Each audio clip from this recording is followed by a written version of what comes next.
Now, let's dive into today's story. Chapter 1. The Perfect Storm.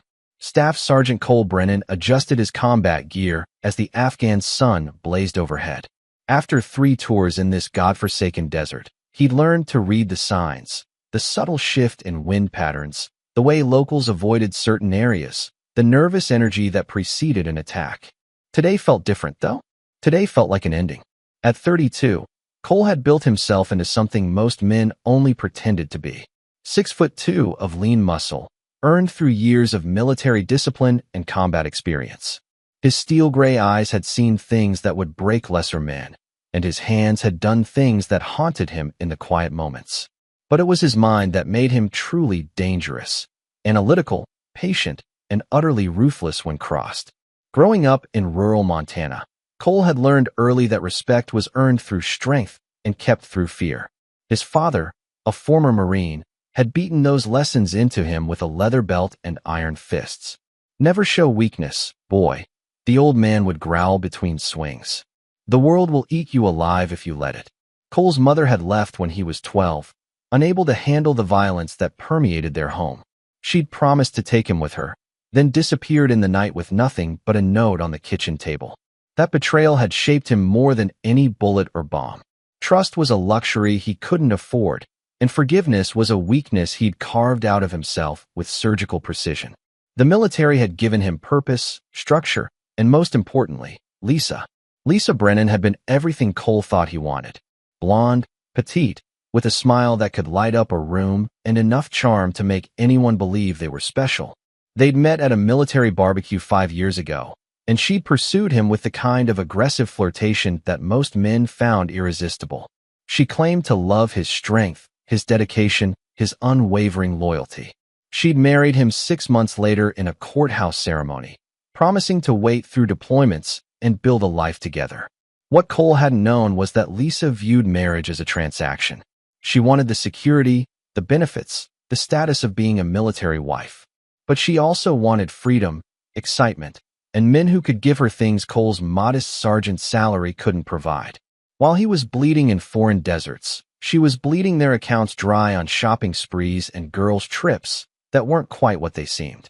The satellite phone in his tent crackled to life, interrupting his thoughts. Lisa's number flashed on the screen, and despite everything his instincts told him, Cole felt a familiar warmth. She rarely called during operations, which made this feel special. "Hey, beautiful," he answered, settling onto his cot. "How's my girl?" There was a pause. Then Lisa's voice came through, artificially bright. "Cole, honey, I have some news." Something in her tone made his combat instincts flare. He'd learned to read people's voices the way he read battlefield terrain. Every inflection was a potential threat indicator. "I'm pregnant," she said, and for a moment, Cole's world stopped. They'd been trying for 2 years before this deployment. The news should have filled him with joy. "But it's not yours." The words hit him like a sniper's bullet, sudden, devastating, and changing everything in an instant. Cole's expression didn't change, but his free hand slowly clenched into a fist. "It's my boss's," Lisa continued, her voice gaining confidence as if she'd rehearsed this speech. "Todd and we've been together for 8 months. We're in love, Cole. Real love. We're getting married next month. I want a divorce." Todd Masterson. Cole knew the name. Lisa had mentioned him before, her boss at the real estate office where she worked part-time. Mid-40s, divorced, drove a BMW, and owned half the commercial properties in their hometown. Everything Cole wasn't. "Cole, are you there?" He was there, but the man who'd answered the phone was already gone. In his place sat something colder, harder, infinitely more dangerous. Cole had learned long ago that emotion was a luxury that got soldiers killed. Right now, he needed to be a soldier. "Congratulations," he said simply. The line went quiet for a moment. Lisa had clearly expected anger, tears, begging. The calm acceptance in his voice unsettled her more than screaming would have. "Cole, he hung up. For several minutes, Cole sat in the silence of his tent, processing. 3 tours in Afghanistan had taught him that survival depended on adapting quickly to new realities. The man who'd answered that phone call was dead. The husband who'd loved and trusted was dead. What remained was a predator with nothing left to lose. Cole made one call. "Martinez? It's Brennan. I need a favor." Sergeant First Class Diego Martinez had served with Cole in Iraq before Afghanistan. More importantly, he'd made connections in the civilian world, the kind of connections that could make problems disappear or create new ones for the right price. What kind of favor, hermano? The kind that requires your special skills and absolute discretion. This about your wife. Cole wasn't surprised Martinez knew. News traveled fast in their tight-knit unit, and Diego had always been too observant for his own good. Among other things, I'll wire you 50 grand when I get back. All I need is information and opportunity. You know I'm in, brother. What's the target? Todd Masterson, real estate developer in Millfield, Montana. I want to know everything. Where he lives, where he goes, who he owes, who he's fucked over, what he's afraid of. Everything. And the timeline? Cole looked at his deployment calendar. 4 weeks left in country. I land stateside in 30 days. I want options waiting for me. Consider it done. And Cole, whatever you're planning, be smart about it. Cole almost smiled. I'm always smart about it. After ending the call, he sat back and began to plan.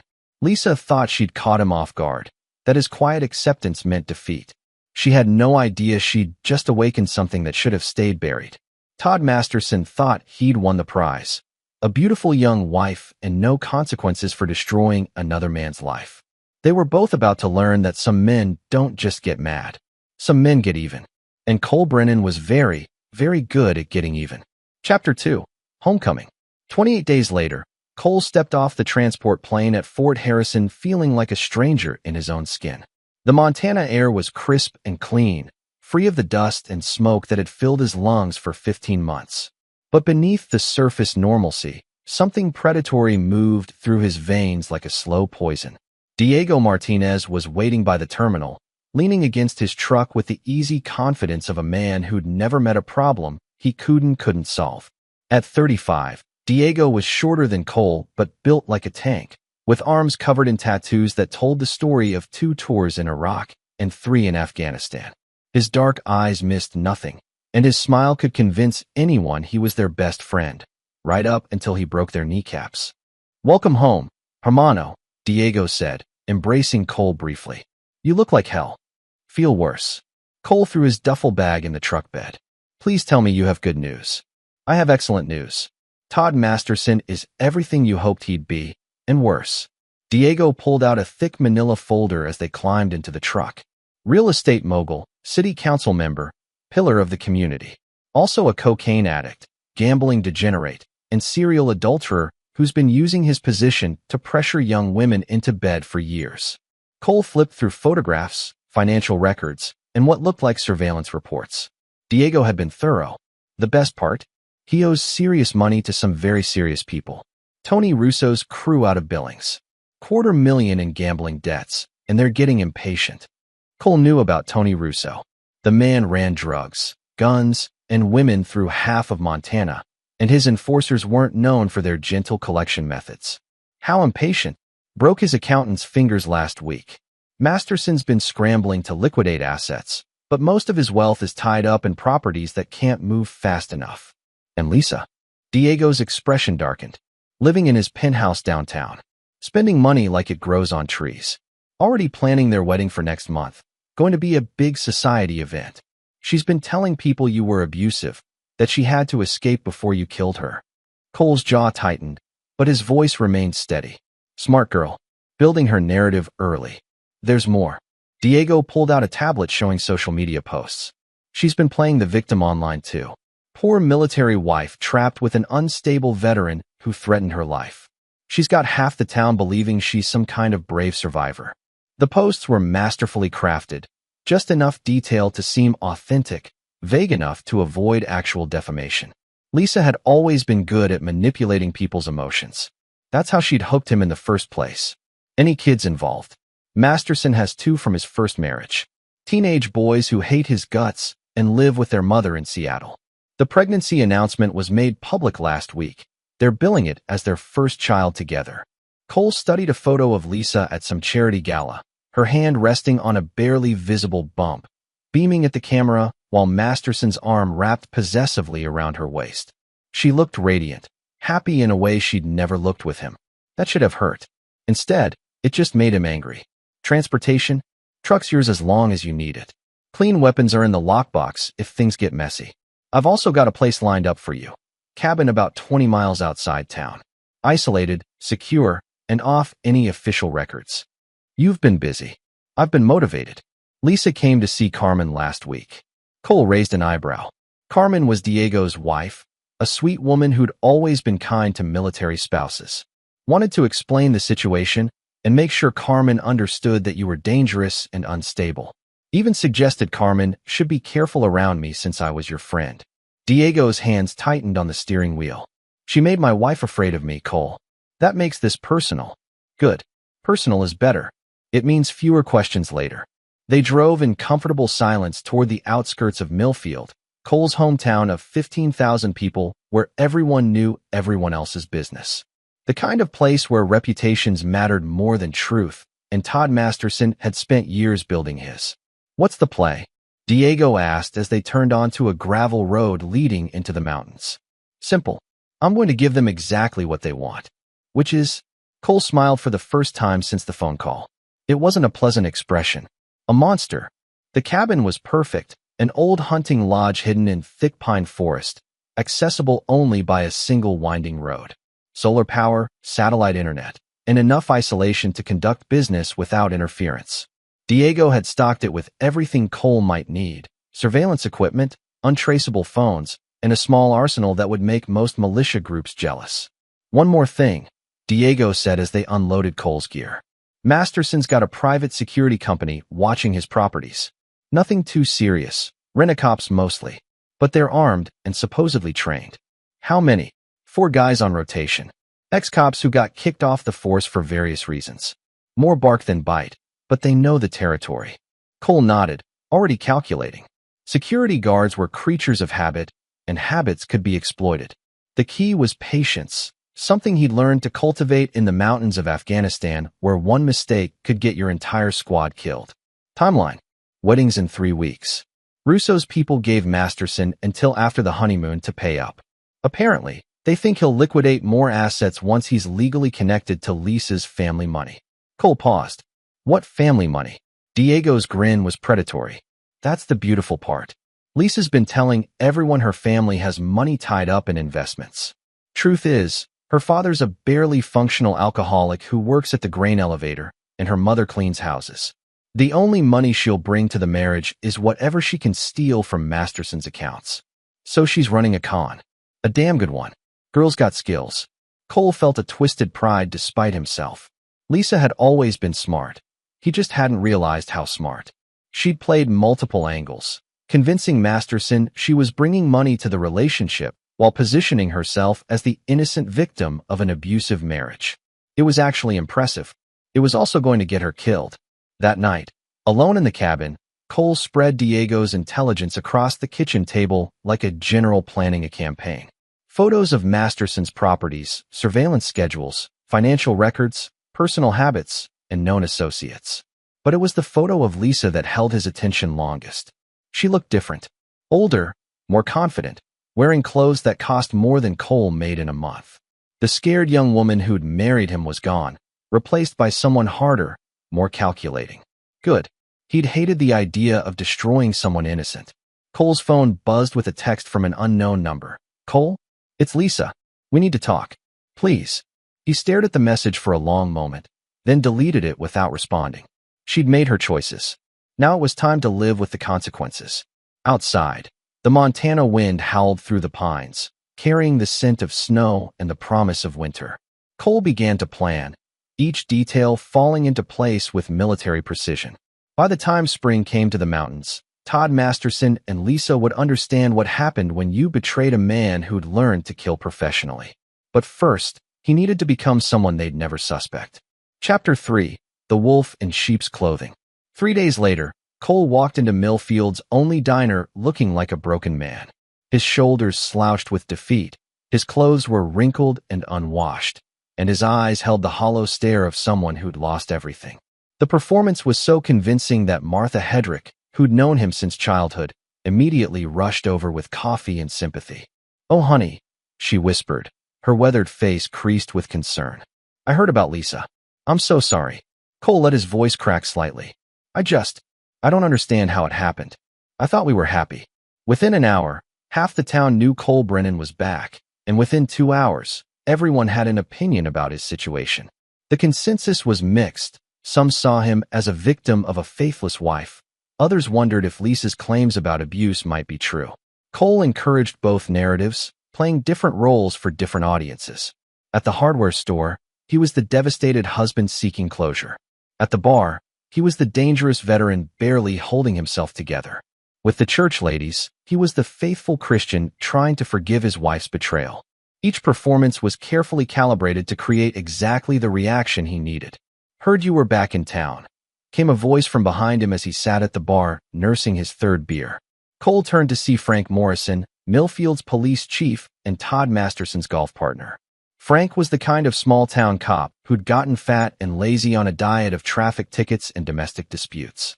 His uniform strained against his gut, and his eyes held the dull suspicion of a man who saw threats everywhere but understood none of them. "Frank."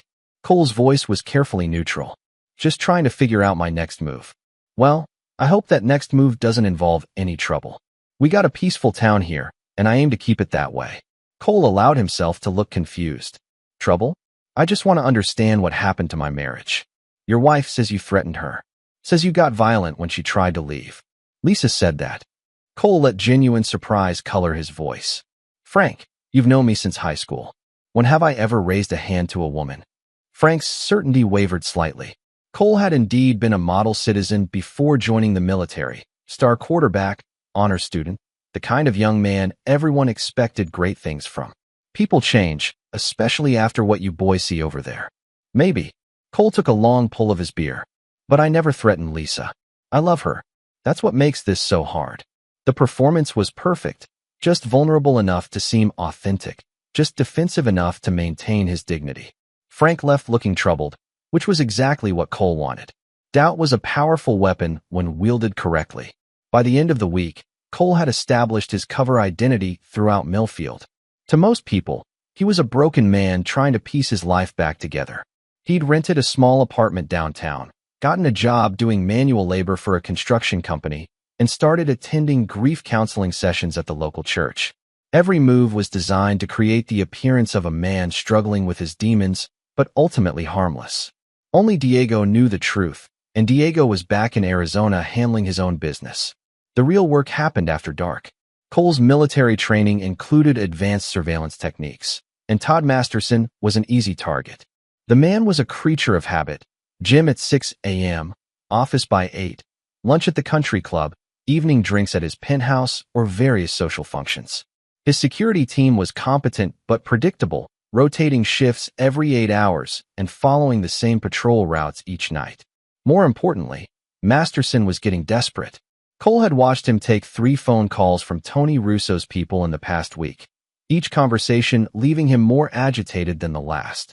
The wedding was supposed to solve his financial problems, but Cole was beginning to understand that wouldn't be enough. Russo wanted his money, and he wanted it before the honeymoon ended. Lisa was proving to be a complication she hadn't anticipated.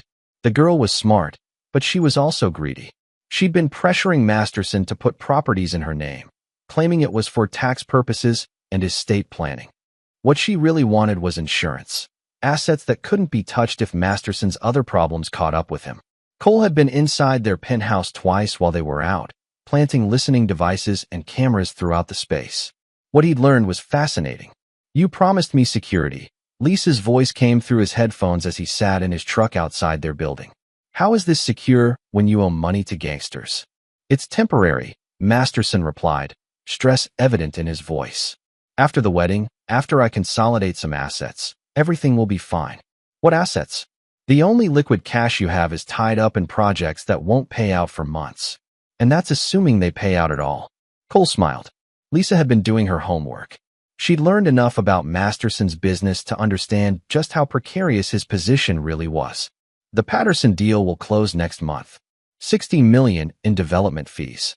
Assuming the environmental reports come back clean. Assuming the city council approves the zoning changes.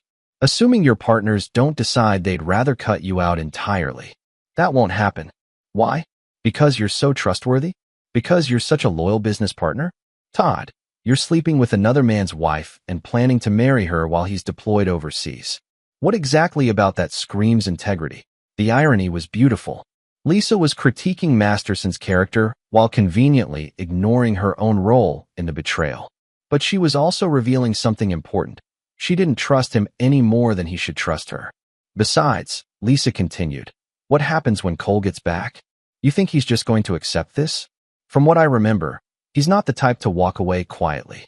Your husband's a soldier, not a killer. And even if he was, I've got security. I've got connections. I've got resources he can't match. You'd better hope you're right. Cole chuckled as he turned off the surveillance equipment. If they only knew how right and wrong they were at the same time. His phone buzzed with another text from Lisa. Cole, please. I know you're in town. We need to talk. I can explain everything. This time, he responded, tomorrow night. Riverside Park. 9 p.m. Come alone. It was time to let them know the monster was awake. The next morning brought a call that changed everything. Cole was checking his surveillance equipment when his phone rang with a number he didn't recognize. Is this Cole Brennan? Depends who's asking. This is Tony Russo. I think we need to have a conversation. Cole's blood went cold. Tony Russo wasn't supposed to know he existed, let alone have his phone number. Either Diego had been compromised, or Cole had made a mistake somewhere. I think you have the wrong number.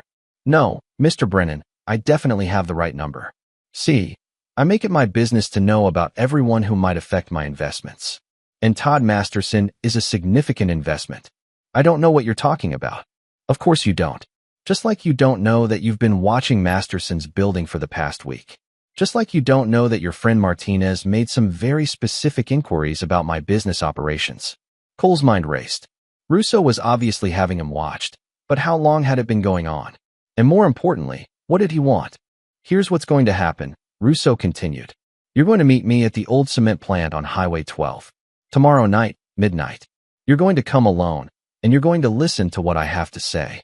And if I don't, then I'll have a conversation with Todd Masterson about his wife's dangerous ex-husband who's been stalking them. I'll provide photos, recordings, and enough evidence to have you arrested for harassment at minimum. Your military record won't help you when you're violating a restraining order. The line went dead. Cole sat in his truck, processing this new development. Tony Russo was either trying to recruit him or eliminate him as a threat. Either way, the game had just gotten infinitely more dangerous. He looked at his watch. 6 hours until he was supposed to meet Lisa. 12 hours until he faced one of Montana's most dangerous criminals. Time to find out which monster was more dangerous, the one he'd become, or the one that had been hunting him all along. Chapter 4, Devils and Deals. The Riverside Park meeting was a trap, and Cole walked into it deliberately. He arrived 30 minutes early, positioning himself in the tree line with night vision gear and a clear view of the entire area. Lisa showed up precisely on time, wearing a long coat and looking nervously around the empty park. She wasn't alone.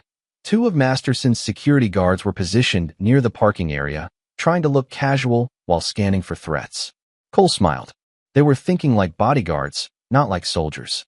Their positioning was defensive, designed to protect Lisa from a direct confrontation. They hadn't considered that their target might be above them, watching through military-grade optics with a clear shot at all 3. At 9:15, Lisa's phone rang. Cole watched her answer with shaking hands. Where are you? Her voice carried clearly in the cold night air. Close enough to see Masterson's rent-a-cops hiding behind the gazebo, Cole replied. Tell them to stand down, or this conversation doesn't happen. Lisa gestured frantically to the guards, who reluctantly moved back to their vehicle but remained visible. Good enough. Walk to the center of the park. Hands visible. No sudden movements. Cole waited until she reached the old playground equipment before emerging from the shadows like a ghost. Lisa gasped when she saw him. This wasn't the man she'd married. Cole moved with predatory grace, his eyes scanning constantly for threats, his body coiled with lethal potential. Hello, Lisa. Cole. She stopped, clearly struggling with what to say. You look different. War changes people. So does betrayal. I never meant for it to happen this way. Todd and I, we fell in love. I didn't plan it. Cole circled her slowly, staying just outside arm's reach. No, you planned it very carefully. The question is how long you've been planning it. What's that supposed to mean? It means I've had time to think. About all those conversations where you encouraged me to deploy again. About the credit cards you opened in my name. About the girls' trips that weren't with girls. Cole's voice remained eerily calm. Tell me, how many men were there before Todd? Lisa's face went pale. That's not. I wasn't. The bartender from Murphy's? The contractor who did our kitchen? Or maybe that real estate agent who helped us buy the house? Each name hit her like a physical blow. Did you think I wouldn't figure it out eventually? How could you possibly know? Because I'm very good at finding things out. It's what kept me alive for 3 tours. Cole stopped circling, facing her directly. You've been cheating since year 2. Todd's just the first one with enough money to make leaving worthwhile. Lisa's mask finally slipped, revealing something cold and calculating underneath. So what? You were never here anyway. Always off playing soldier, leaving me alone for months at a time. What did you expect? I expected my wife to honor her vows. Vows? Lisa laughed bitterly. You want to talk about vows? You promised to love and cherish me, but you loved that uniform more. You promised to put me first, but the army always came first. You promised me a future, but you spent 3 years risking your life in a desert on the other side of the world. And you promised to wait for me. People promise lots of things, Cole. That doesn't make them realistic. For a moment, they stared at each other across an invisible chasm that had been growing for years. Cole realized that the woman he'd loved had never really existed. Or if she had, she'd died long before that phone call in Afghanistan. What do you want? Lisa asked finally. I want you to be happy, Cole said, and for the first time he meant it. I want you to marry Todd and live the life you've chosen. I want you to have his baby and all the money you think you deserve. Lisa looked suspicious. Just like that. Just like that. But I want something in return. What? I want you to remember this moment. I want you to remember that I could have made this very different. When everything falls apart, and it will fall apart, I want you to remember that I gave you a chance to just disappear. Is that a threat? Cole's smile was gentle, which somehow made it infinitely more terrifying. No, Lisa. It's a kindness. Probably the last one you'll get from me. He turned and walked back toward the tree line, leaving her standing alone in the playground. Cole, she called after him. What's that supposed to mean? What aren't you telling me? But he was already gone, vanishing into the darkness like smoke. The cement plant on Highway 12 had been abandoned for 20 years, its concrete walls tagged with graffiti and its windows long since shattered. It was the perfect place for the kind of conversation that didn't happen in polite society. Cole arrived 2 hours early, conducting a thorough reconnaissance of the area. Russo had chosen well. The location was isolated, with multiple exit routes and clear sight lines in all directions. But Cole had advantages that most of Russo's usual visitors lacked. He knew how to move unseen, how to identify threats, and most importantly, how to kill quickly and quietly if the situation demanded it. Tony Russo arrived precisely at midnight in a black SUV with 2 bodyguards. Cole watched through his rifle scope as they swept the area with practiced efficiency. These weren't small-town security guards. They moved like professionals, checking corners and maintaining fields of fire as they advanced. Mr. Brennan. Russo's voice echoed through the empty building. I know you're here. Let's not play games. Cole considered his options. He could put a bullet through Russo's head from 300 yards and be gone before the bodyguards knew what happened. But that would solve one problem while creating 10 others. Better to see what the man wanted. Your men stay outside. Cole called from somewhere in the shadows. Of course. This is a civilized conversation between businessmen. Cole laughed at that, but emerged from his hiding spot with hands visible. Russo was smaller than he'd expected, maybe 5'8" and built like a boxer who'd gone soft. His suit probably cost more than Cole made in 6 months, and his eyes held the flat coldness of a man who'd killed before and would kill again without hesitation. You're younger than I expected, Russo said conversationally. You're shorter. Fair enough. Russo pulled out a silver cigarette case and offered one to Cole, who declined. Do you know why I asked you here? Because you think I'm a threat to your investment. Are you? Cole considered the question carefully. That depends on what kind of investment you think you're protecting. Todd Masterson owes me $250,000. In the legitimate business world, that would be a manageable debt. In my world, it represents credibility. If I let one man default without consequences, soon everyone thinks they can stiff Tony Russo. So you need him to pay? I need him to pay publicly and painfully. Otherwise, I look weak. Russo took a long drag of his cigarette. Your wife's marriage to Masterson was supposed to solve this problem. Her family's money would have covered the debt with interest. Except Lisa's family doesn't have any money. Exactly.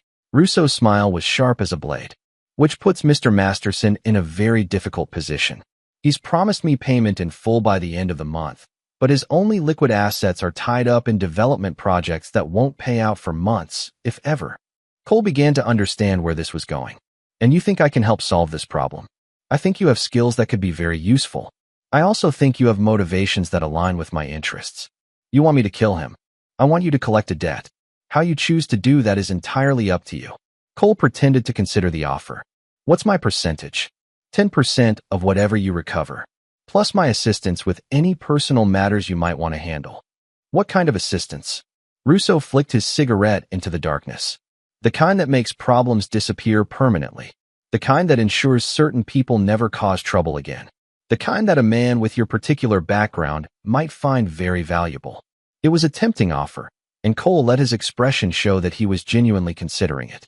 In reality, he was already 3 steps ahead, seeing how Russo's needs could serve his own purposes. I'll need operational freedom. No questions about methods or timeline. Of course, I'm a businessman, not a micromanager. And I'll need assurance that this arrangement stays between us. If Masterson's security team gets wind of this, it complicates everything. Mr. Brennan, discretion is the foundation of my business. No one will know about our arrangement unless you want them to. Cole extended his hand. Then we have a deal. Russo's handshake was firm and dry. Welcome to the team, Mr. Brennan. I have a feeling this is going to be a very profitable relationship. As Cole drove back toward town, he felt the familiar calm that came with a solid plan falling into place. Russo thought he'd recruited a soldier to collect his debt. Lisa thought she'd convinced her ex-husband to accept defeat gracefully. Masterson thought his security and connections would protect him from any consequences. They were all about to learn that Cole Brennan had never been the man they thought he was. The real operation was about to begin. Chapter 5, The Hunt Begins. Cole spent the next 3 days being exactly what everyone expected him to be, a broken veteran struggling to rebuild his life. He showed up to his construction job on time, attended his therapy sessions religiously, and even started dating a waitress from the diner named Rebecca Walsh. To anyone watching, he looked like a man who'd accepted his circumstances and was trying to move forward. Rebecca was perfect for his cover, a divorced mother of 2 who worked double shifts to support her kids.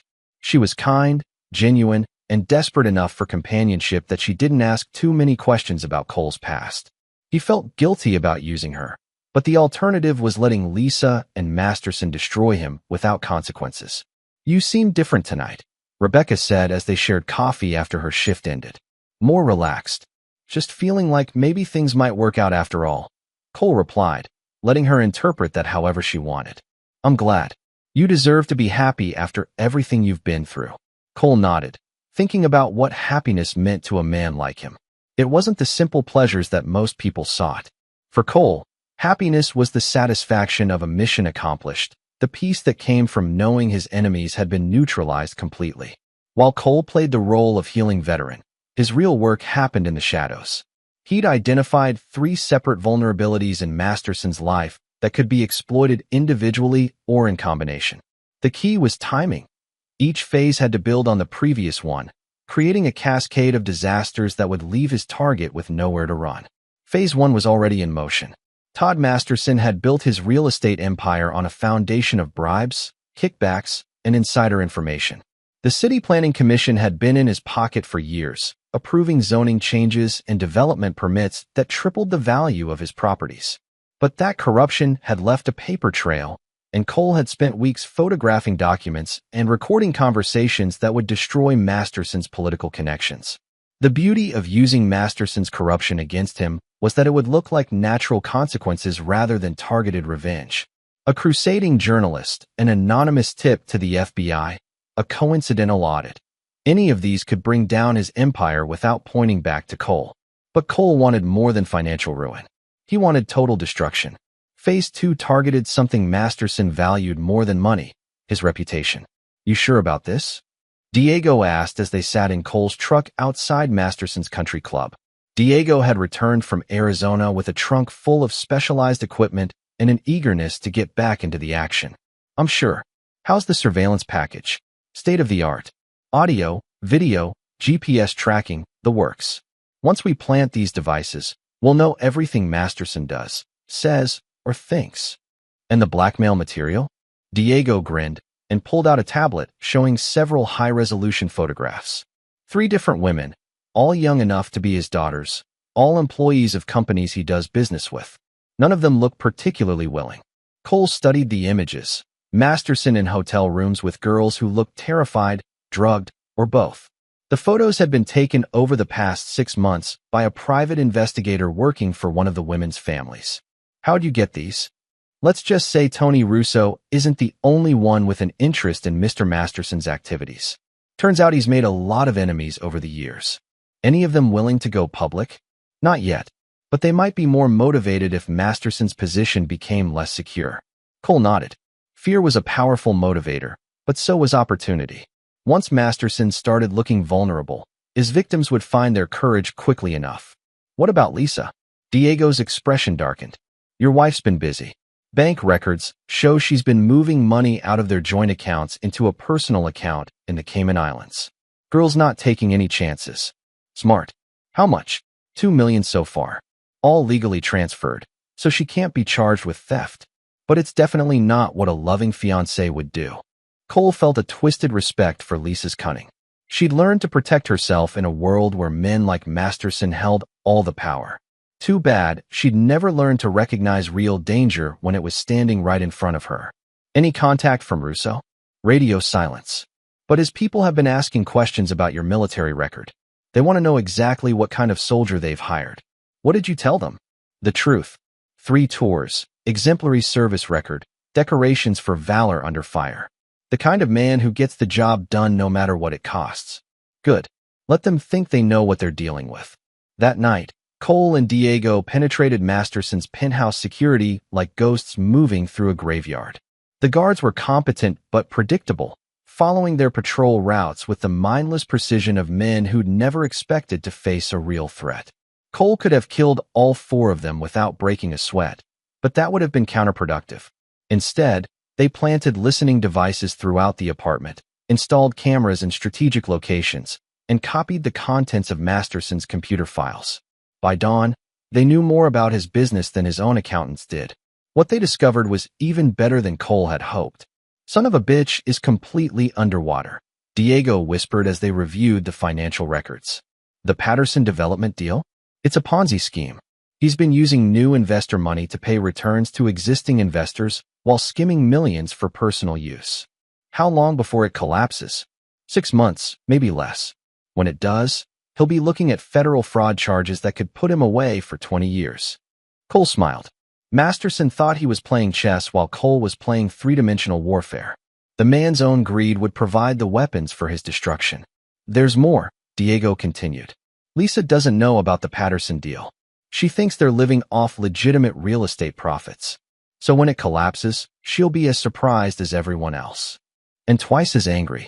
Nothing like finding out your meal ticket is counterfeit. Cole's phone buzzed with a message from Rebecca. Had a wonderful time tonight.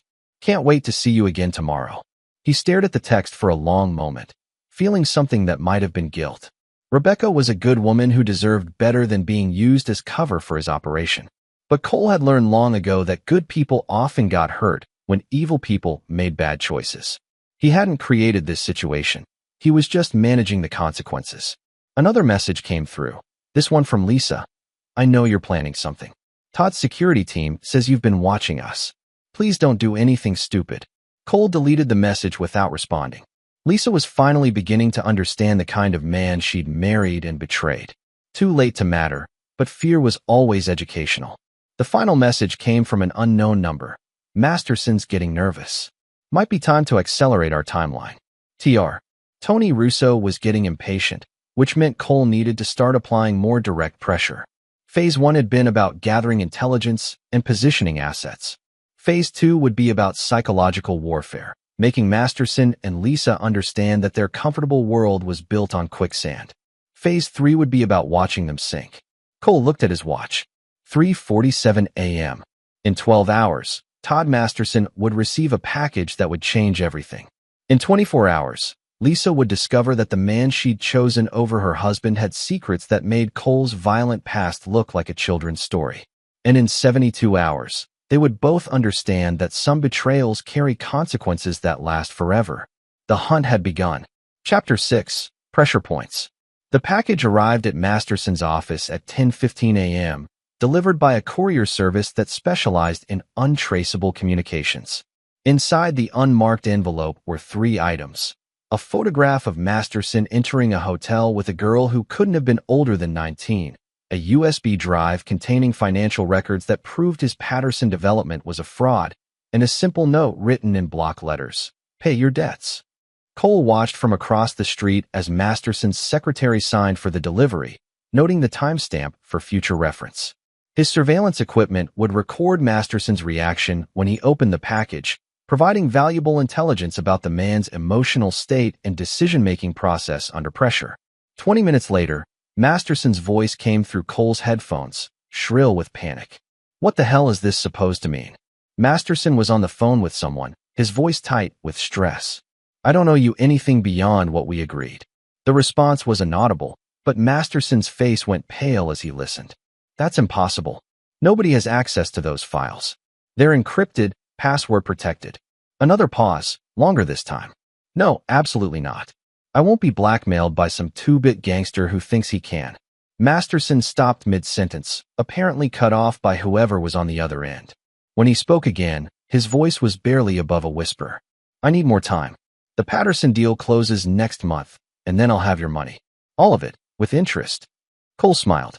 Masterson was making the classic mistake of trying to negotiate from a position of weakness. The man was obviously rattled, which meant he was vulnerable to making even bigger mistakes. "Lisa," Masterson shouted toward the outer office. "Get in here. Now." Lisa appeared in the doorway wearing a designer dress that probably cost more than most people made in a month. She looked radiant and confident, completely unaware that her world was about to implode. "What's wrong? You look like you've seen a ghost." Masterson showed her the photograph without saying a word. Lisa's expression shifted from confusion to disgust to cold calculation in the space of seconds. "Who is she?" "Nobody important. A business associate's daughter. We were discussing her father's investment portfolio." "In a hotel room?" "It was a confidential matter. Her father preferred discretion." Lisa wasn't buying it, but Cole could see her weighing her options. She could confront Masterson about his obvious lie, or she could focus on the more immediate threat to their financial security. "Who sent this?" "I don't know. Could be anyone. Business is competitive, and I've made some enemies over the years." "What about the USB drive?" Masterson's jaw tightened. "Financial records. Incomplete and taken out of context, but damaging if misinterpreted." "How damaging?" "Potentially significant." Lisa studied the photograph again, and Cole could practically see the wheels turning in her head. She was smart enough to recognize that this wasn't about business competition. This was personal. "It's Cole, isn't it?" Masterson looked genuinely surprised. "Your ex-husband? How could he possibly? You don't know him like I do. He's not the simple soldier everyone thinks he is. He's smart, patient, and absolutely ruthless when someone crosses him. He's one man. I have security, connections, resources. Resources that apparently didn't stop someone from getting into your private files and taking compromising photographs." For the first time since Cole had started watching him, Masterson looked genuinely afraid. Lisa's assessment had cut through his usual bluster and forced him to confront the reality of his situation. "What do you suggest? We accelerate the wedding, move up the timeline, get legally married, and then deal with whatever this is from a position of strength."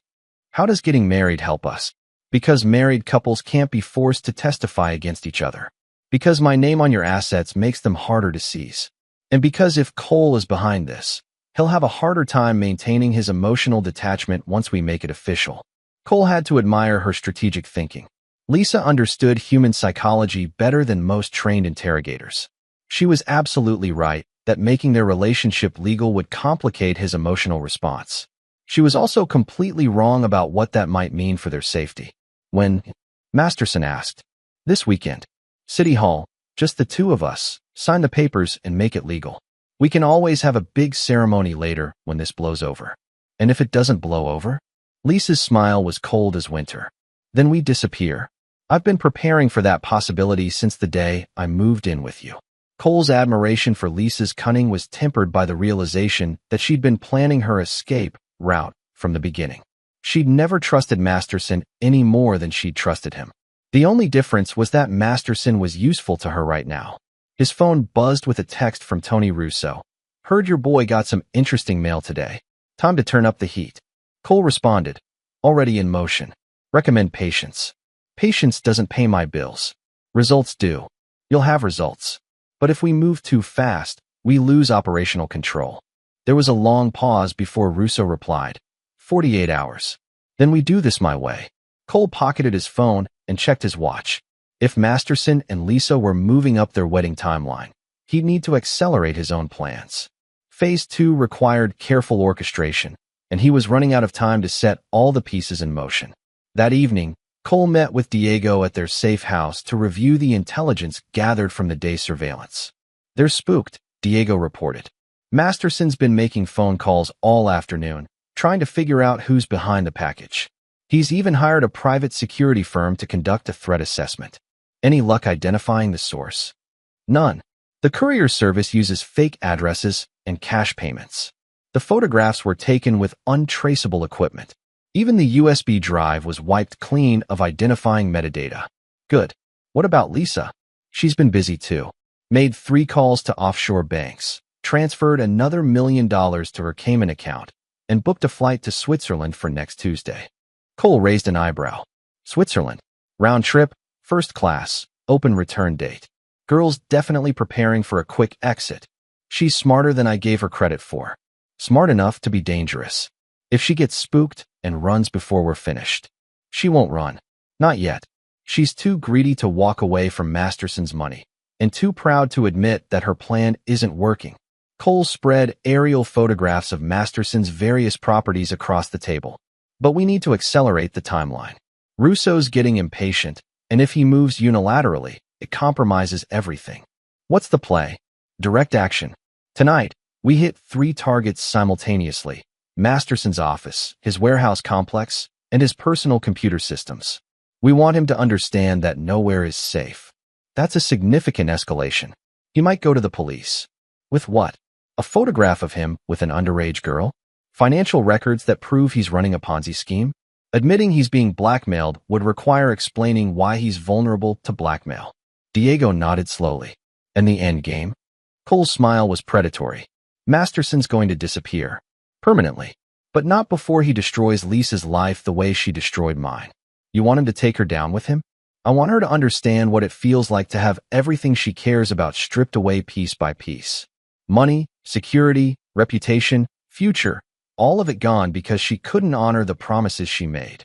And then she gets to live with the consequences of her choices. Just like everyone else. Outside, the Montana wind howled through the mountains, carrying the scent of snow and the promise of a long, cold winter. Inside the cabin, 2 soldiers planned the kind of operation that would haunt their targets for whatever time they had left. By morning, Todd Masterson would understand that his comfortable world had been built on a foundation of lies, and that foundation was crumbling beneath his feet. By tomorrow night, Lisa would discover that the man she'd betrayed had been holding back his true nature out of love. And by the end of the week, they would both learn that some people are dangerous not because of what they're willing to do, but because of what they're capable of becoming when pushed too far. The war was about to begin in earnest. Chapter 7. The Perfect Storm. Cole's simultaneous strike against Masterson's empire began at 2:47 a.m. with military precision.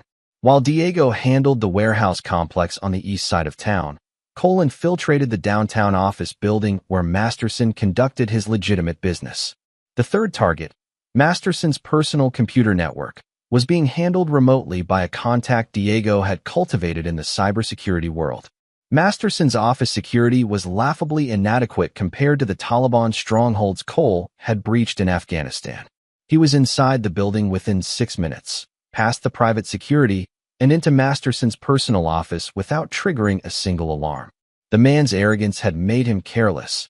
He'd relied on his political connections and reputation rather than actual security measures. Cole wasn't there to steal anything. His mission was psychological warfare. He repositioned every item in Masterson's office by exactly 2 inches, close enough to seem normal at first glance, but wrong enough to create a persistent sense of unease. He left the bathroom faucet dripping at precisely 7-second intervals.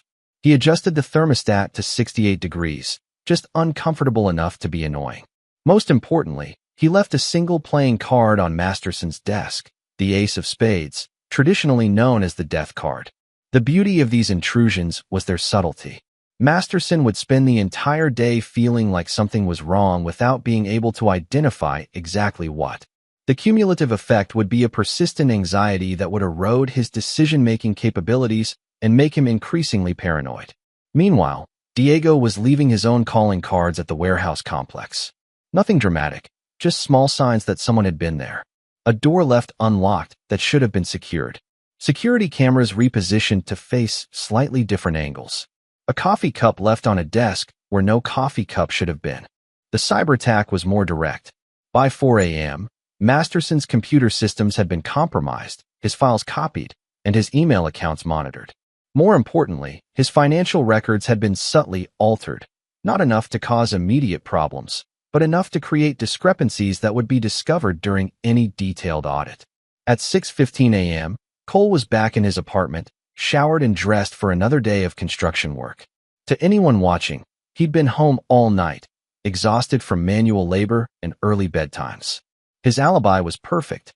The first indication that their operation had succeeded came at 8:30 a.m. when Masterson's voice crackled through Cole's surveillance equipment.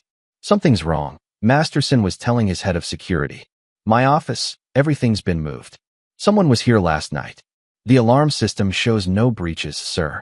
No signs of forced entry, no missing items. I don't care what the alarm system shows. Look at this playing card.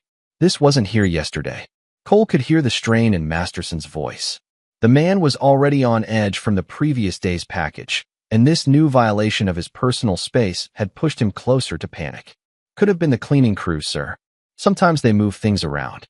The cleaning crew doesn't leave playing cards on executive desks." At 9:45 a.m., Lisa arrived at the office to find Masterson examining every inch of his workspace with a magnifying glass, looking for evidence of intrusion. "You're being paranoid," she said, but her voice carried less conviction than usual. "Someone was in here. I can feel it. Even if that's true, what did they take? What did they do? You're getting worked up over someone moving your stapler 2 inches to the left." But Cole could see that Lisa was shaken too. She kept glancing around the office as if expecting to see hidden cameras or listening devices. Her intuition was correct, but her ability to act on that intuition was limited by her need to maintain the fiction that everything was under control. At 11:20 a.m., Masterson received a call from his warehouse manager. "Mr. Masterson, we've got a situation here. Someone was in the building last night." "What do you mean, someone was in the building?" "Security says there's no record of any breach, but things have been moved around. Doors that should have been locked were open. Coffee in the break room that nobody remembers making." Cole watched Masterson's face go pale. 2 separate facilities, both compromised on the same night, both with no evidence of actual crime. It was exactly the kind of psychological pressure that would make a guilty man assume the worst. "Have you checked the inventory?" "Everything's accounted for, sir. Nothing missing, nothing damaged. It's almost like someone just wanted us to know they'd been here." "Increase security immediately. Double the guard shifts, install additional cameras, and I want a complete review of all access protocols." "Yes, sir. Should I contact the police?" Masterson hesitated. Calling the police would mean explaining why he thought someone was targeting him, which would inevitably lead to questions about his business practices and personal life. "No. Handle it internally for now." At 1:30 p.m., the financial discrepancies began to surface. Masterson's accountant called with concerns about irregularities in the Patterson development accounts. "The numbers don't add up, Todd. According to these records, you've been transferring funds between accounts in patterns that don't match our previous reports." "That's impossible. I haven't made any unauthorized transfers." "I'm not saying you did. I'm saying someone has been making changes to the digital records. Either we've been hacked, or there's been some kind of systematic error in our accounting software." Cole smiled as he listened to the conversation. The beauty of his cyber attack was its subtlety. It didn't steal money or destroy files. It just created enough confusion to make Masterson question the integrity of his own financial systems. How much are we talking about? Hard to say. Could be discrepancies totaling anywhere from 50,000 to 2 million, depending on which records are accurate. I'll need to do a complete audit to determine the extent of the problem. How long will that take? 2 weeks minimum, assuming full cooperation from all parties. Masterson couldn't afford a 2-week audit. He owed Tony Russo $250,000 in 6 days, and his only source of liquid capital was the Patterson Development Fund. If that money was tied up in an accounting investigation, he'd have no way to make his payment. Can't you just fix the discrepancies without a full audit? Todd, if someone has been manipulating our financial records, we need to understand the scope of the problem. Fixing symptoms without addressing the cause could expose us to serious legal liability. Legal liability for what? Fraud, embezzlement, tax evasion. Take your pick. If the IRS or SEC decides to investigate these discrepancies, we need to be able to prove that any errors were unintentional. Cole could hear the panic rising in Masterson's voice. The man was beginning to understand that his empire was built on a foundation of sand, and someone was systematically removing every grain. At 3:45 p.m., Lisa confronted Masterson directly. We need to talk. Privately. They moved to his inner office, but of course Cole could hear every word through his surveillance equipment. This isn't random corporate espionage, Lisa said. Someone is targeting us specifically. Someone who knows our routines, our security measures, our financial structure. You think it's your ex-husband. I know it's my ex-husband. The question is what he wants and how far he's willing to go to get it. What does he want? Revenge? Money? You back. He wants to destroy us. Completely and utterly. Cole doesn't do anything halfway. For the first time, Masterson seemed to grasp the reality of his situation. What kind of man did you marry? The kind who spent 3 tours in Afghanistan hunting terrorists through cave systems and mountain ranges. The kind who received commendations for actions that are still classified. The kind who can kill a man with his bare hands and make it look like an accident. You're describing a psychopath. No, I'm describing a soldier. There's a difference, but not one that matters much if you're his target. Cole felt a strange pride hearing Lisa's assessment. She finally understood what she'd given up, what she'd betrayed. Too late to matter, but understanding was always better than ignorance. So what do? We run. Tonight. We take whatever liquid assets we can access, get on that flight to Switzerland, and disappear until this blows over. I can't just disappear. I have obligations, responsibilities. You have a choice between your responsibilities and your life. Choose wisely. Masterson was quiet for a long moment. When he spoke again, his voice was heavy with defeat. How much can we access immediately? 3 million, maybe 4 if we liquidate everything today. And your offshore accounts? Another 2 million, but those take time to access. So we're talking about starting over with maybe $6 million. It's enough to live comfortably anywhere in the world where extradition is complicated. Cole could hear them making plans, choosing destinations, discussing logistics. They were running scared, which meant his psychological campaign was working perfectly. But he couldn't let them actually escape. Not until they'd paid the full price for their betrayal. It was time for Phase 3. At 6:30 p.m., Cole's phone rang with a call from Tony Russo. I hear your boy's having a difficult day. Information travels fast in a small town. Information travels fast when I have people watching every move he makes. When do we collect? Soon. He's liquidating assets as we speak. Good. Because I just got word that he's booked flights out of the country for tomorrow night. If he runs before we get our money. He won't run. I guarantee it.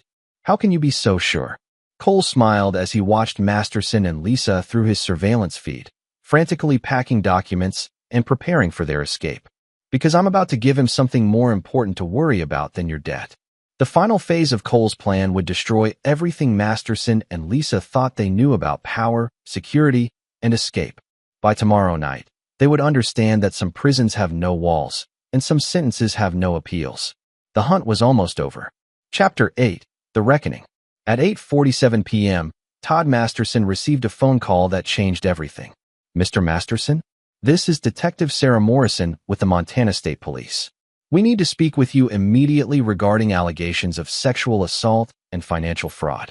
Cole watched through his surveillance equipment as Masterson's face went completely white. Lisa, who was busy packing their escape luggage, stopped mid-motion and stared at him. "I think there's been some mistake, Detective." "I haven't. Sir, we have multiple complainants and extensive documentation.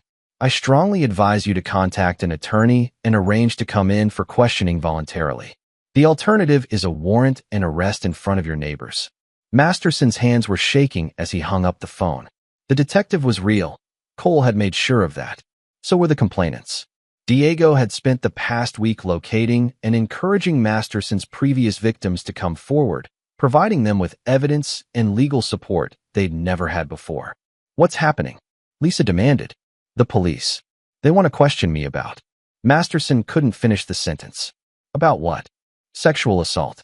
Financial fraud. Multiple complainants."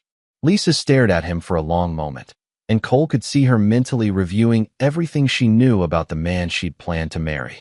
The lavish lifestyle, the expensive gifts, the mysterious business trips, the young women who worked for his various companies. "How many?" she asked quietly.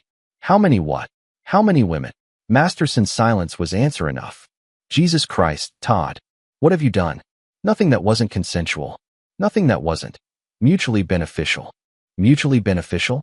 Lisa's voice rose to a near shriek. "You've been raping employees and calling it mutually beneficial. I never raped anyone. These are business relationships, professional arrangements. With teenagers. That photograph that was sent to your office. She can't be older than 19. Her father owed money to some very dangerous people.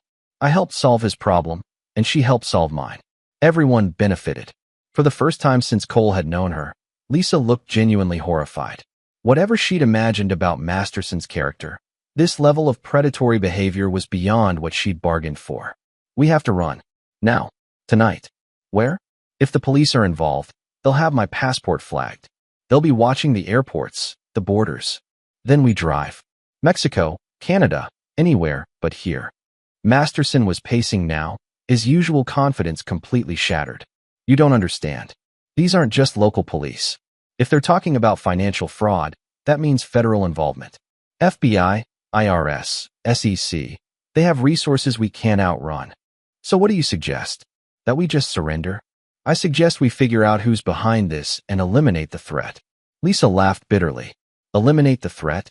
Todd, the threat is your own behavior. You can't eliminate the consequences of being a predator and a fraud. Someone orchestrated this. Someone gathered evidence, contacted victims, coordinated with law enforcement. This didn't happen naturally. Of course it didn't happen naturally. It happened because you're guilty of everything they're accusing you of." Cole was fascinated by the dynamic playing out before him. Lisa had finally seen Masterson clearly, and she was realizing that she'd hitched her future to a man whose crimes made her own betrayals look trivial by comparison. At 10:15 p.m., Masterson's lawyer arrived, a nervous man named Gerald Price who specialized in white-collar defense. Cole watched through the window as Price reviewed documents and listened to Masterson's increasingly desperate explanations. "The good news," Price finally said, "is that most of these allegations are several years old. Statute of limitations might protect you from some of the sexual assault charges. And the bad news? The financial fraud is ongoing and well documented. Wire fraud, securities fraud, investor fraud. These are federal crimes with 20-year sentences. And if they can prove you used coercion or blackmail in any of your sexual encounters, those charges become federal too. What are my options? Cooperation. If you can provide information about other criminal activities, other perpetrators, the federal prosecutors might be willing to negotiate reduced sentences. I don't know anything about other criminal activities." Price raised an eyebrow. "Mr. Masterson, you owe $250,000 to Tony Russo. That's not exactly a legitimate business debt." Cole smiled. Price was sharper than he'd expected. The lawyer had obviously done his homework and understood exactly what kind of man his client was. "How did you?" "It's my job to know these things. And if you think you can keep that debt secret from federal investigators, you're naive. They'll find every connection, every transaction, every relationship." At 11:30 p.m., Cole's phone rang. Tony Russo's voice was tight, with controlled anger. "What the hell is going on? I've got federal agents asking questions about my business relationship with Masterson. Natural consequences. The man's been running multiple criminal enterprises for years. It was only a matter of time before someone noticed. Someone noticed because someone made sure they noticed. Was this part of your plan? Cole considered his response carefully. My plan was to collect your debt. This is just the most efficient method. Efficient? If Masterson gets arrested, how does that help me recover my money?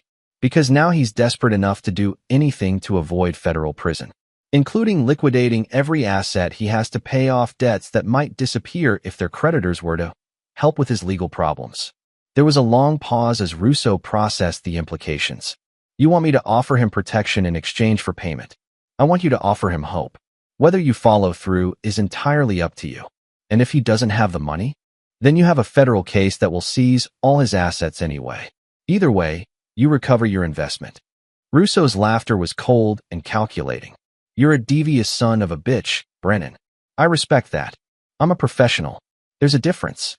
At midnight, Cole made his final move. The call came to Masterson's cell phone from an untraceable number.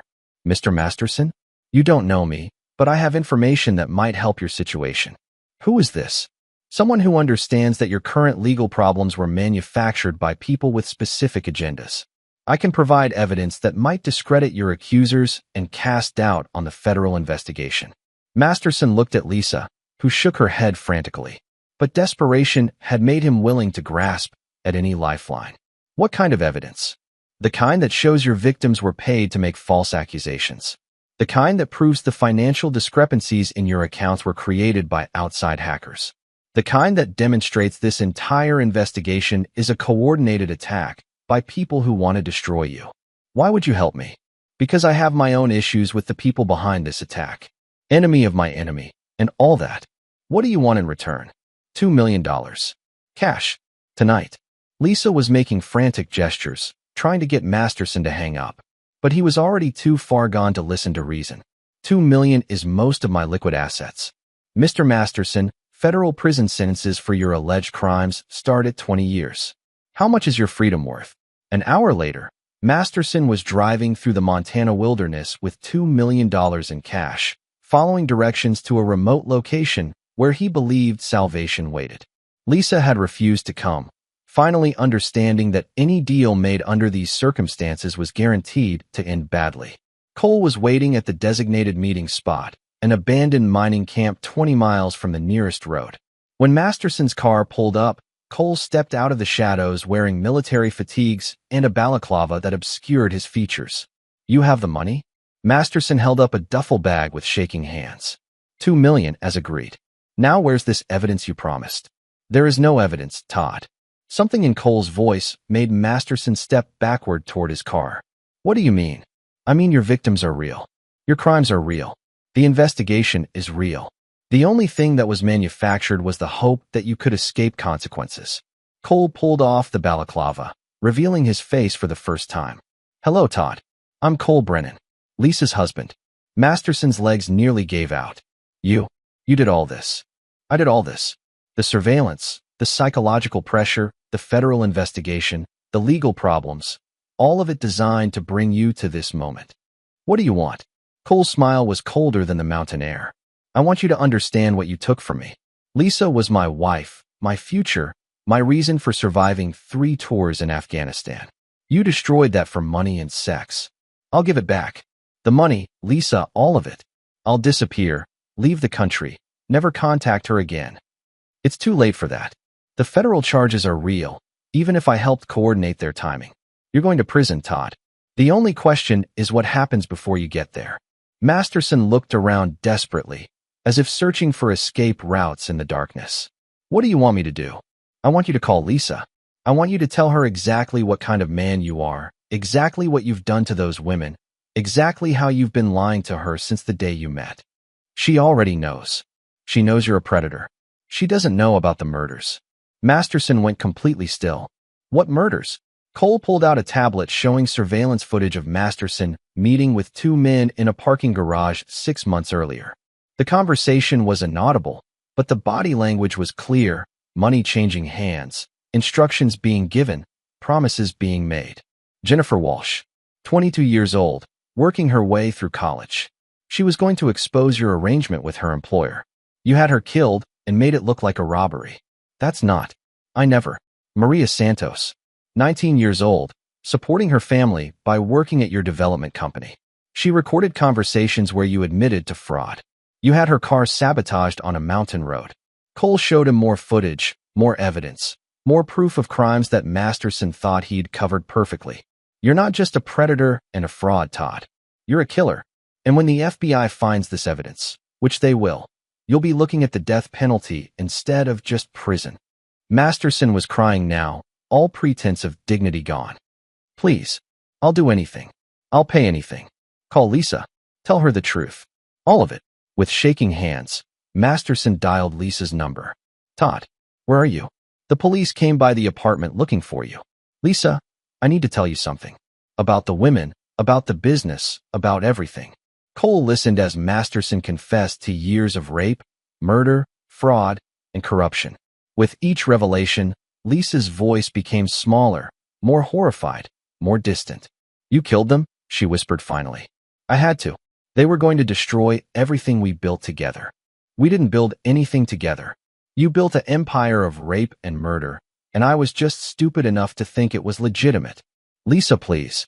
Don't ever contact me again. If I see you, if I hear from you, if you even think about me, I'll turn over everything I know to the FBI myself. The line went dead. Cole took the phone from Masterson's unresisting hands. Now you understand. She's gone. Your money's gone. Your freedom's gone. Everything you thought you had was built on lies, and now those lies have collapsed. What happens now? Cole pulled out a satellite phone and dialed a number. Tony? It's Cole. I have your money. Yes, all of it. Masterson's at the old Copper Creek mine. He'll be there when you arrive. He hung up and looked at Masterson. Tony Russo and his associates will be here in an hour. I suggest you use that time to make peace with whatever God you believe in. You're just going to leave me here? I'm going to give you exactly what you gave me. A chance to watch everything you care about disappear while you're powerless to stop it. Cole climbed into his truck and drove away, leaving Todd Masterson alone in the wilderness with $2 million he'd never spend and an hour to live. Justice, Cole reflected, wasn't always about courts and laws. Sometimes it was about making sure the right people ended up in the right place at the right time. The hunt was almost over. Chapter 9. The End of All Things. 6 weeks later, Cole Brennan sat in a coffee shop in Billings, Montana, reading the newspaper account of Todd Masterson's disappearance. The official story was that he'd fled the country to avoid federal prosecution, leaving behind a web of financial fraud and sexual assault allegations that had destroyed his business empire and political connections. The unofficial story, whispered in bars and diners throughout the state, was that Tony Russo had finally collected his debt in the most permanent way possible. Lisa's fate had been more complex, and in many ways more satisfying. The federal investigation had revealed that while she wasn't directly involved in Masterson's crimes, she'd been systematically laundering money through her offshore accounts. The IRS had frozen her assets, seized her passport, and charged her with tax evasion and conspiracy to commit fraud. She was looking at 5 to 10 years in federal prison, followed by a lifetime of financial monitoring. But that wasn't enough for Cole. The real punishment was what had happened to her reputation. Through carefully leaked information and anonymous tips, Cole had ensured that everyone in Millfield knew exactly what kind of woman Lisa had become. The faithful military wife facade had been stripped away to reveal someone who'd married for money, cheated for excitement, and betrayed everyone who'd ever trusted her. Her family had disowned her. Her friends had abandoned her. The other military wives had ostracized her completely. She was facing prison as a pariah, with no support system and no future to look forward to. Cole's phone buzzed with a message from Rebecca Walsh. Miss you. Hope your business trip is going well. He'd had to end their relationship, of course.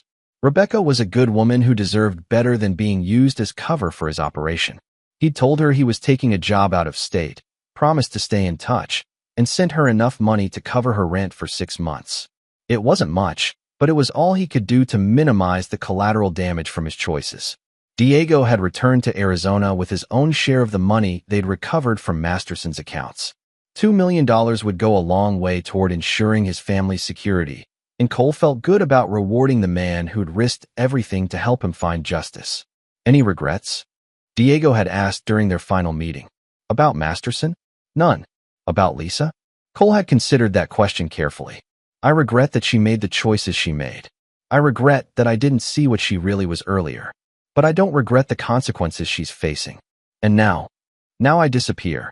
Cole had spent 3 years learning to kill professionally and 15 months perfecting those skills in actual combat. But this operation had taught him something more valuable: how to destroy someone completely without firing a single shot. It was a skill set that certain organizations would find extremely valuable. His phone rang with a call from an unlisted number. "Mr. Brennan? My name is Jonathan Crawford. I represent certain interests that might have use for your particular talents." "What kind of interests?" "The kind that require discretion, professionalism, and the ability to solve problems that conventional law enforcement can't touch." Cole looked around the coffee shop, noting the exits, the potential witnesses, the escape routes. Old habits died hard. "I'm listening." "There's a gentleman in Seattle who's been embezzling from children's charities. The legal system can't touch him because he's covered his tracks too well, but his victims deserve justice."